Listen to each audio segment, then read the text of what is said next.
नमो भगवते वासुदेवाय नमः। आप सभी का आपके अपने चैनल आध्यात्मिक सागर में हार्दिक स्वागत है। आज मैं आप सभी के समक्ष वैशाख मास महात्म्य का अध्याय 26 प्रस्तुत करने जा रही हूँ। वैशाख मास महात्म्य के प्रथम 25 अध्याय हमारे चैनल आध्यात्मिक सागर पर अपलोड किए हुए हैं। आप उन्हें प्लेलिस्ट में जाकर ज़रूर सुनें।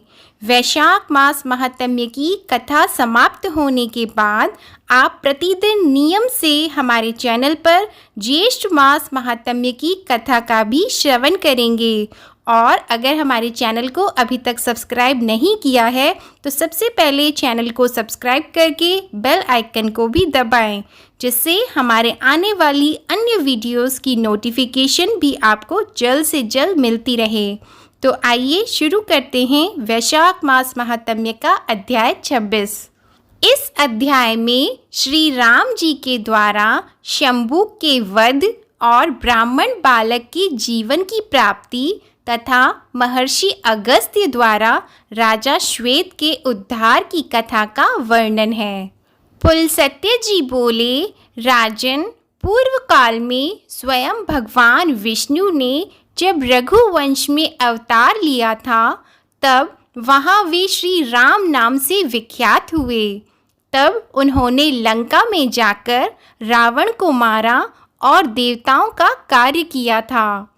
इसके बाद जब वे वन से लौटकर पृथ्वी के राज्य सिंहासन पर स्थित हुए, उस समय उनके दरबार में अगस्त्य आदि बहुत से महात्मा ऋषि उपस्थित हुए। महर्षि अगस्त्य जी की आज्ञा से द्वारपाल ने तुरंत जाकर महाराज को ऋषियों के आगमन की सूचना दी। सूर्य के समान तेजस्वी महर्षियों को द्वार पर आया जान श्री रामचंद्र जी ने द्वारपाल से कहा, तुम शीघ्र ही उन्हें भीतर ले आओ। श्री राम की आज्ञा से द्वारपाल ने उन मुनियों को सुखपूर्वक महल के भीतर पहुंचा दिया। उन्हें आया देख रघुनाथ जी हाथ जोड़कर खड़े हो गए और उनके चरणों में प्रणाम करके उन्होंने उन सबको आसनों पर बिठाया। तदंतर पुरोहित वशिष्ठ जी ने पाद्य, अर्घ और आचमनीय निवेदन करके उनका आतिथ्य सत्कार किया। तत्पश्चात श्री रामचंद्र जी ने जब उनके कुशल समाचार पूछा, तब वे वेदवेत्ता महर्षि अगस्त्य को आगे करके इस प्रकार बोले, महाबाहो, आपके प्रताप से सर्वत्र कुशल है।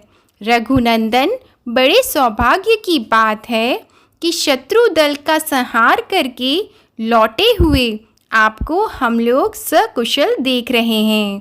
कुलघाती, पापी एवं दुरात्मा रावण ने आपकी पत्नी को हर लिया था। वह उन्हीं के तेज से मारा गया। आपने उसे युद्ध में मार डाला। रघु सिंह, आपने जैसा कर्म किया है वैसा कर्म करने वाला इस संसार में दूसरा कोई नहीं है। राजेंद्र, हम सब लोग यहाँ आपसे वार्तालाप करने के लिए आए हैं। इस समय आपका दर्शन करके हम पवित्र हो गए हैं। आपके दर्शन से हम वास्तव में आज तपस्वी हुए हैं। आपने सबसे शत्रुता रखने वाली रावण का वध करके हमारे आंसू पोंछे हैं और सब लोगों को अभय दान दिया है। काकुस्थ, आपके पराक्रम की कोई थाह नहीं है। आपकी विजय से वृद्धि हो रही है। यह बड़े आनंद की बात है। हमने आपका दर्शन और आपके साथ संभाषण कर लिया। अब हम लोग अपने अपने आश्रम को जाएंगे। रघुनंदन, आप भविष्य में कभी हमारे आश्रम पर भी आइएगा। पुलस्त्य जी कहते हैं, भीष्म, ऐसा कहकर वे मुनि उसी समय अंतर्धान हो गए। उनके चले जाने पर धर्मात्माओं में श्रेष्ठ श्री रामचंद्र जी ने सोचा, अहो मुनि अगस्त्य ने मेरे सामने जो यह प्रस्ताव रखा है कि रघुनंदन फिर कभी मेरे आश्रम पर भी आना, तब अवश्य ही मुझे महर्षि अगस्त्य के यहाँ जाना चाहिए और देवताओं की कोई गुप्त बात हो तो उसे सुनना चाहिए, अथवा यदि वे कोई दूसरा काम बताएं तो उसे भी करना चाहिए। ऐसा विचार कर महात्मा रघुनाथ जी पुनः प्रजा पालन में लग गए। एक दिन एक बूढ़ा ब्राह्मण जो उसी प्रांत का रहने वाला था, अपने मरे हुए पुत्र को लेकर राजद्वार पर आया और इस प्रकार कहने लगा, बेटा, मैंने पूर्व जन्म में ऐसा कौन सा पाप किया है जिससे तुझे इकलौते पुत्र को आज मैं मौत के मुख में पड़ा देख रहा हूँ। निश्चय ही यह महाराज श्री राम का ही दोष है, जिसके कारण तेरी मृत्यु इतनी जल्दी आ गई। रघुनंदन, अब मैं भी स्त्री सहित प्राण त्याग दूंगा, फिर आपको बाल हत्या, ब्रह्म हत्या और स्त्री हत्या 3 पाप लगेंगे। रघुनाथ जी ने उस ब्राह्मण की दुख और शोक से भरी सारी बात सुनी। फिर उसे चुप कराकर महर्षि वशिष्ठ जी से पूछा, गुरुदेव, ऐसी अवस्था में इस अवसर पर मुझे क्या करना चाहिए? इस ब्राह्मण की कही हुई बात सुनकर मैं किस प्रकार अपने दोष का मार्जन करूं? कैसे इस बालक को जीवन दान दूं? इतने में ही देवर्षि नारद वहां आ पहुँचे। वे वशिष्ठ जी के सामने खड़े हो अन्य ऋषियों के समीप, महाराज, श्री राम से पहले सत्य युग में सब और ब्राह्मणों की ही प्रधानता थी। कोई ब्राह्मणेतर पुरुष तपस्वी नहीं होता था। उस समय सभी अकाल मृत्यु से रहित और चिरंजीवी होते थे। फिर त्रेता युग आने पर ब्राह्मण और क्षत्रिय दोनों की प्रधानता हो जाती है। दोनों ही तप में प्रवृत्त होते हैं। द्वापर में वैश्यों में भी तपस्या का प्रचार हो जाता है। यह तीनों युगों के धर्म की विशेषता है। इन तीनों युगों में शूद्र जाति का मनुष्य तपस्या नहीं कर सकता। केवल कलयुग में शूद्र जाति को भी तपस्या का अधिकार होगा। राजन, इस समय आपके राज्य की सीमा पर एक खोटी बुद्धि वाला शूद्र अत्यंत कठोर तपस्या कर रहा है। उसी के शास्त्र विरुद्ध आचरण के प्रभाव से इस बालक की मृत्यु हुई है। राजा के राज्य या नगर में जो कोई भी अधर्म अथवा अनुचित कर्म करता है, उसके पाप का चतुर्थांश राजा के हिस्से में आता है। अतः पुरुष श्रेष्ठ, आप अपने राज्य में घूमिए और जहाँ कहीं भी पाप होता दिखाई दे उसे रोकने का प्रयत्न कीजिए। ऐसा करने से आपके धर्म, बल और आयु की वृद्धि होगी। साथ ही यह बालक भी जी उठेगा। नारद जी के इस कथन पर श्री रघुनाथ जी को बड़ा आश्चर्य हुआ। वे अत्यंत हर्ष में भरकर लक्ष्मण से बोले, सौम्य, जाकर उस श्रेष्ठ ब्राह्मण को सांत्वना दो और उस बालक के शरीर को तेल से भरी नाव में रखवा दो। जिस प्रकार भी उस निरपराध बालक के शरीर की रक्षा हो सके, वह उपाय करना चाहिए। उत्तम लक्षणों से युक्त सुमित्रा कुमार लक्ष्मण को इस प्रकार आदेश देकर भगवान श्री राम ने पुष्पक विमान का स्मरण किया। रघुनाथ जी का अभिप्राय जानकर इच्छा अनुसार चलने वाला वह स्वर्ण भूषित विमान एक ही मुहूर्त में उनके समीप आ पहुंचा और हाथ जोड़कर बोला, महाराज, आपका आज्ञाकारी यह दास सेवा में उपस्थित है। पुष्पक की सुंदर उक्ति सुनकर महाराज श्री राम महर्षि वशिष्ठ को प्रणाम करके विमान पर आरूढ़ हुए और धनुष बाण एवं चमचमाता हुआ खड्ग लेकर लक्ष्मण और भरत को नगर का भार सौंप दक्षिण दिशा की ओर चल दिए। दंडकारण्य के पास पहुंचने पर एक पर्वत के दक्षिण किनारे बहुत बड़ा तालाब दिखाई दिया। रघुनाथ जी ने देखा, उस सरोवर के तट पर एक तपस्वी नीचा मुंह किए लटक रहा था और बड़ी कठोर तपस्या कर रहा है। भगवान श्री राम उस तपस्वी के पास जाकर बोले, तापस, मैं दशरथ का पुत्र राम हूँ और कौतूहलवश तुमसे एक प्रश्न पूछता हूँ।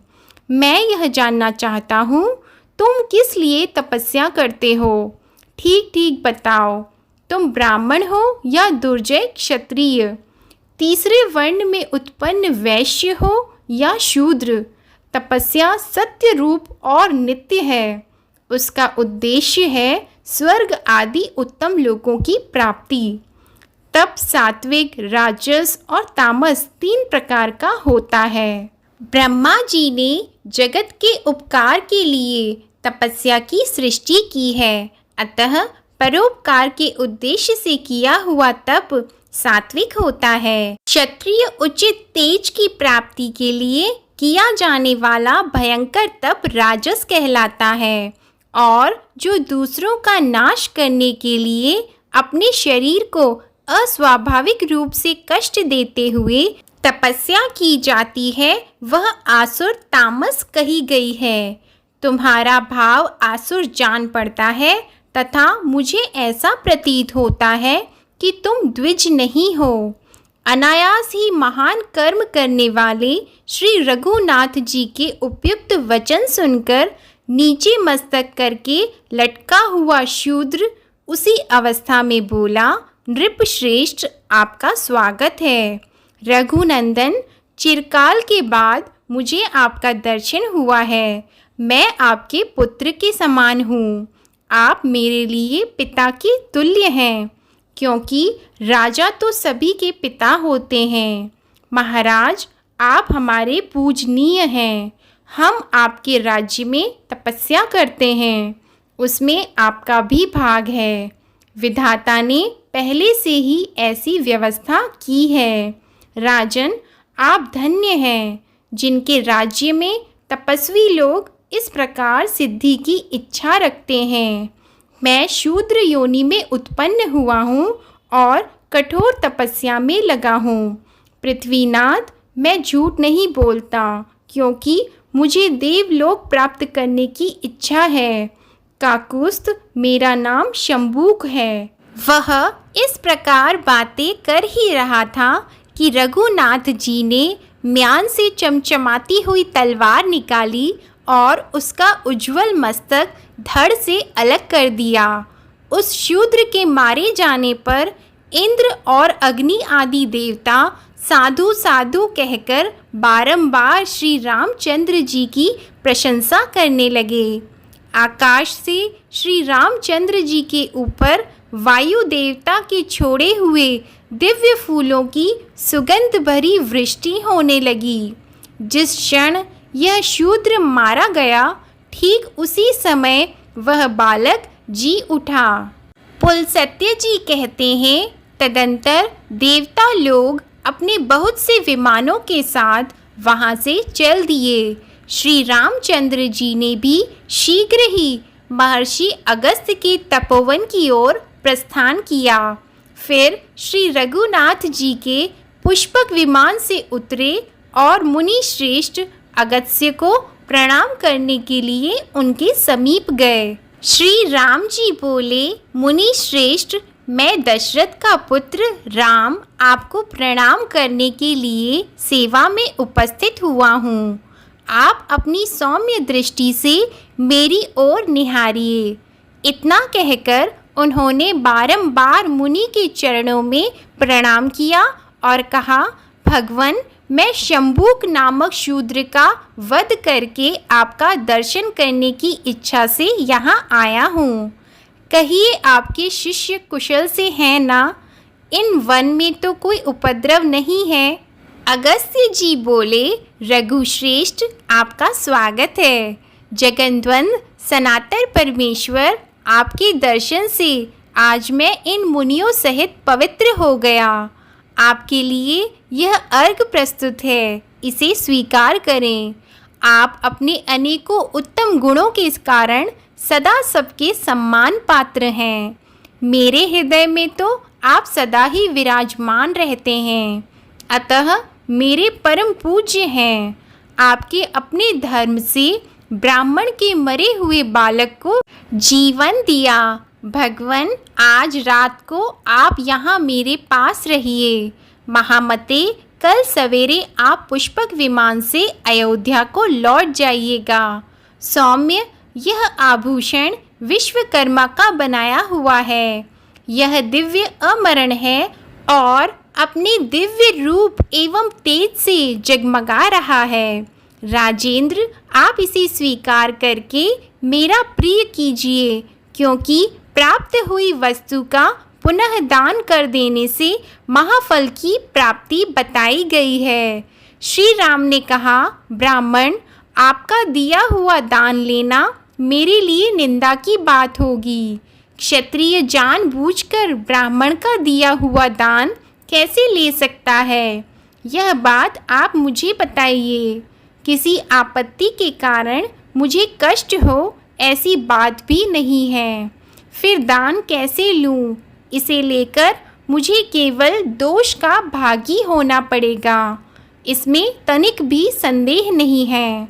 अगस्त्य जी बोले, श्री राम, प्राचीन सत्य युग में जब अधिकांश मनुष्य ब्राह्मण ही थे तथा समस्त प्रजा राजा से हीन थी, एक दिन सारी प्रजा पुराण पुरुष ब्रह्मा जी के पास राजा प्राप्त करने की इच्छा से गई और कहने लगी, लोकेश्वर, जैसे देवताओं के राजा देवाधिदेव इंद्र हैं, उसी प्रकार हमारे कल्याण के लिए भी इस समय एक ऐसा राजा नियत कीजिए जिसे पूजा और भेंट देकर सब लोग पृथ्वी का उपभोग कर सकें। तब देवताओं में श्रेष्ठ ब्रह्मा जी ने इंद्र सहित सब लोकपालों को बुलाकर कहा, तुम सब लोग अपने अपने तेज का अंश यहाँ एकत्रित करो। तब संपूर्ण लोकपालों ने मिलकर 4 भाग दिए। वह भाग अक्षय था, उससे अक्षय राजा की उत्पत्ति हुई। लोकपालों के उस अंश को ब्रह्मा जी ने मनुष्यों के लिए एकत्रित किया। उसी से राजा का प्रादुर्भाव हुआ, जो प्रजाओं के हित साधन में कुशल होता है। इंद्र के भाग से राजा सब पर हुकूमत चलाता है। कुबेर के अंश से वह याचक को धन देता है तथा राजा में जो यमराज का अंश है उसके द्वारा वह प्रजा को दंड देता है। रघुश्रेष्ठ, उसी इसके भाग से आप भी मनुष्यों के राजा हुए हैं। इसलिए प्रभु, मेरा उद्धार करने के लिए यह आभूषण ग्रहण कीजिए। पुलस्त्य जी कहते हैं, राजन, तब श्री रघुनाथ जी ने महात्मा अगस्त्य के हाथ से वह दिव्य आभूषण ले लिया, जो बहुत ही विचित्र था और सूर्य की तरह चमक रहा था। उसे लेकर वे निहारते रहे, फिर बारंबार विचार करने लगे, ऐसे रत्न तो मैंने विभीषण की लंका में भी नहीं देखे। इस प्रकार मन ही मन सोच विचार करने के बाद श्री रामचंद्र जी ने महर्षि अगस्त्य से उस दिव्य आभूषण की प्राप्ति का वृतांत पूछना आरंभ किया। श्री राम बोले, ब्राह्मण, यह रत्न तो बड़ा अद्भुत है, राजाओं के लिए भी यह अलभ्य ही है। आपको यह कहाँ से और कैसे मिल गया तथा किसने इस आभूषण को बनाया है? अगस्त्य जी ने कहा, रघुनंदन, पहले त्रेता युग में एक बहुत विशाल वन था। इसका व्यास 100 योजन का था, किंतु उसमें न कोई पशु रहता था न पक्षी। उस वन के मध्यम भाग में 4 कोस लंबी एक झील थी, जो हंस और कारंडव आदि पक्षियों से संकुल थी। वहाँ मैंने एक बड़े आश्चर्य की बात देखी। सरोवर के पास ही एक बहुत बड़ा आश्रम था, जो बहुत पुराना होने पर भी अत्यंत पवित्र दिखाई देता था, किंतु उसमें कोई तपस्वी नहीं था और न कोई और जीव थे। मैंने उस आश्रम में रहकर ग्रीष्मकाल की एक रात्रि व्यतीत की। सवेरे उठकर जब तालाब की ओर चला तो रास्ते में मुझे एक बहुत बड़ा मुर्दा दिखाई दिया, जिसका शरीर अत्यंत हृष्ट-पुष्ट था। मालूम होता था किसी तरुण पुरुष की लाश है। उसे देखकर मैं सोचने लगा, यह कौन है, इसकी मृत्यु कैसे हो गई तथा यह इस महान वन में आया कैसे। इन सारी बातों का मुझे अवश्य पता लगाना चाहिए। मैं खड़ा खड़ा यही सोच रहा था कि इतने में आकाश से एक दिव्य एवं अद्भुत विमान उतरता दिखाई दिया। वह परम सुंदर और मन के समान वेगशाली था। एक ही क्षण में वह विमान सरोवर के निकट आ पहुंचा।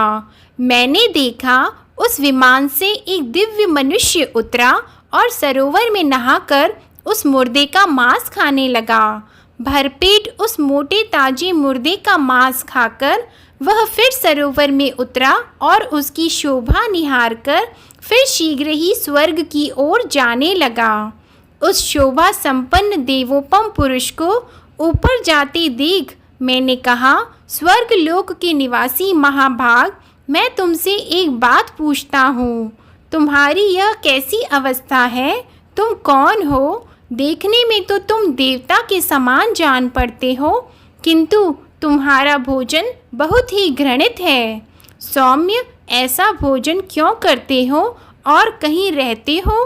रघुनंदन, मेरी बात सुनकर उस स्वर्गवासी पुरुष ने हाथ जोड़कर कहा, विप्रवर, मेरा जैसा वृतांत है उसे आप सुनिए।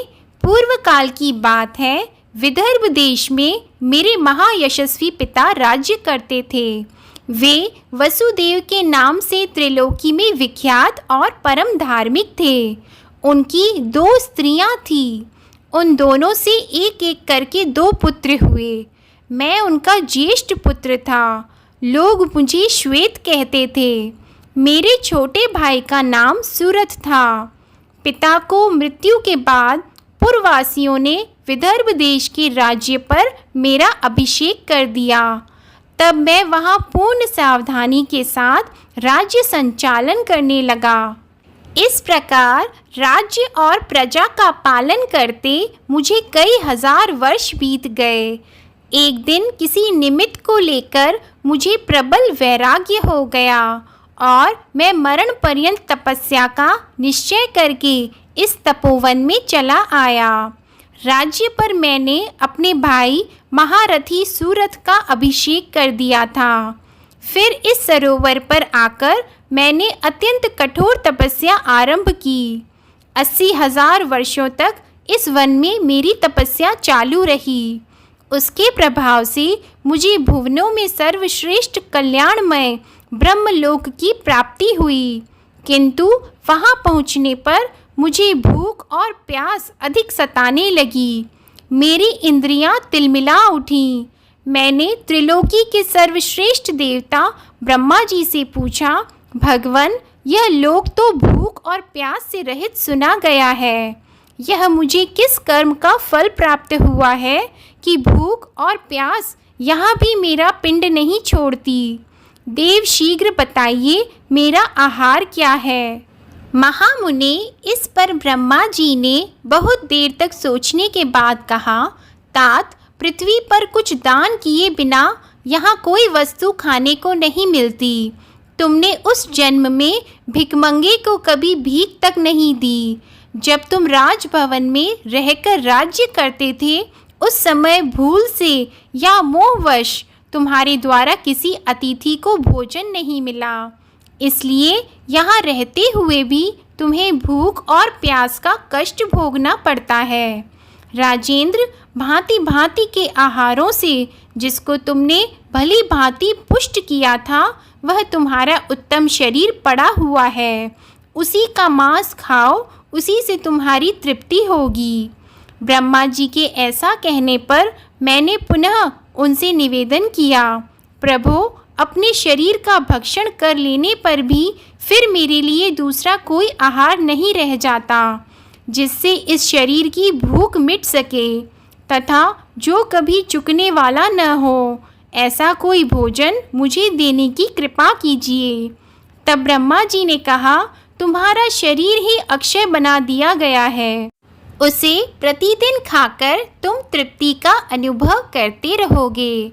इस प्रकार अपने ही शरीर का मांस खाते जब तुम्हें 100 वर्ष पूरे हो जाएंगे, उस समय तुम्हारे विशाल एवं दुर्गम तपोवन में महर्षि अगस्त्य पधारेंगे।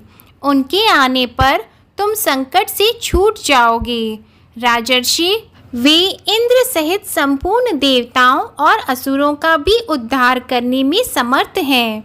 फिर तुम्हारे इस घृणित आहार को छुड़ाना उनके लिए कौन सी बड़ी बात है। भगवान ब्रह्मा जी का यह कथन सुनकर मैं अपने शरीर के मांस का घृणित भोजन करने लगा। विप्रवर, यह कभी नष्ट नहीं होता तथा इससे मेरी पूर्ण तृप्ति भी हो जाती है। न जाने कब वे मुनि इस वन में आकर मुझे दर्शन देंगे, यही सोचते हुए मुझे 100 वर्ष पूरे हो गए हैं। ब्राह्मण, अब अगस्त्य मुनि ही मेरे सहायक होंगे, यह बिल्कुल निश्चित बात है। राजा श्वेत का यह कथन सुनकर तथा उनके उस घृणित आहार पर दृष्टि डालकर मैंने कहा, अच्छा, तो तुम्हारे सौभाग्य से मैं आ गया। अब निसंदेह तुम्हारा उद्धार करूँगा। तब वे मुझे पहचानकर दंड की भांति मेरे सामने पृथ्वी पर पड़ गए। यह देख मैंने उन्हें उठा लिया और कहा, बताओ मैं तुम्हारा कौन सा उपकार करूं? राजा बोले, ब्राह्मण, इस घृणित आहार से तथा जिस पाप के कारण यह मुझे प्राप्त हुआ है, उससे मेरा आज उद्धार कीजिए, जिससे मुझे अक्षय लोक की प्राप्ति हो सके। ब्रह्मर्षि, आपके उद्धार के लिए मैं यह दिव्य आभूषण आपकी भेंट करता हूँ। इसे लेकर मुझ पर कृपा कीजिए। रघुनंदन, उस स्वर्गवासी राजा की ये दुख भरी बातें सुनकर उसके उद्धार की दृष्टि से ही वह दान मैंने स्वीकार किया, लोभवश नहीं किया। उस आभूषण को लेकर ज्यों ही मैंने अपने हाथ पर रखा, उसी समय उनका वह मुर्दा शरीर अदृश्य हो गया। फिर मेरी आज्ञा लेकर वे राजर्षि बड़ी प्रसन्नता के साथ विमान द्वारा ब्रह्मलोक को चले गए। इंद्र के समान तेजस्वी राजर्षि श्वेत ने ही मुझे यह सुंदर आभूषण दिया था और इसे देखकर वे पाप से मुक्त हो गए। अतः जो भी मनुष्य इस महान वैशाख मास में इस कथा को सुनता है, वह विष्णु लोक को जाता है। बोलो विष्णु भगवान की जय। ओम नमो भगवते वासुदेवाय नमः। आप सभी पर भगवान विष्णु और माता लक्ष्मी की कृपा सदा बनी रहे। आशा करती हूँ आप सभी को वैशाख मास महात्म्य की कथा में आनंद आ रहा होगा। वैशाख मास महात्म्य की कथा समाप्त होने के बाद आप प्रतिदिन नियम से हमारे चैनल आध्यात्मिक सागर पर ज्येष्ठ मास महात्म्य की कथा का भी श्रवण करेंगे। अगर वीडियो पसंद आई हो तो उसे लाइक करें, शेयर करें और कमेंट सेक्शन में ओम नमो भगवते वासुदेवाय नमः लिखना ना भूलें। और हमारे चैनल आध्यात्मिक सागर को सब्सक्राइब नहीं किया है तो चैनल को सब्सक्राइब करके बेल आइकन को भी दबाएं। धन्यवाद।